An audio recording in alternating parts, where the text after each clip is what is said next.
Coding is extremely frustrating. It's definitely one of the most frustrating things I've ever done. The reason is when you're coding, you spend about 30% of your time on research, 10% of your time on actual coding, and 60% of your time on debugging. Now, research can be a little bit frustrating, but the debugging is really when you start flexing what I like to term your frustration muscle. So we have this frustration muscle inside of us that we can't really feel like a normal muscle, but every time we go to learn new things, we can actually feel it. A lot of people will just give up when it starts getting really tough. Other people will keep going and press on and flex that frustration muscle of theirs. So your frustration muscle doesn't actually have anything to do with age at all. I can just tell you that from experience. We've had people in the class over the age of 60. They killed it.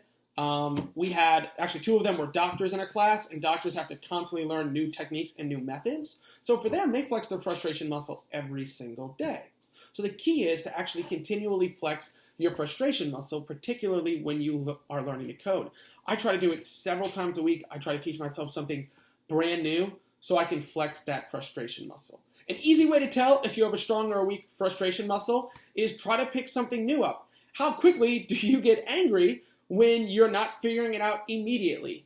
I mean, the more you work it out, the sooner you start realizing, all right, this anger, I can actually figure this out. This anger is just coming from me not getting it right away, but this is just like me picking up HTML or CSS or something else, something basic that I can just quickly pick up. I just need to sit here, be patient, and I'll eventually get it. I promise. Anybody can learn this stuff. Anybody can pick this up. It's just a matter of you overcoming that initial feeling of you wanting to punch your computer or something like that or give up entirely.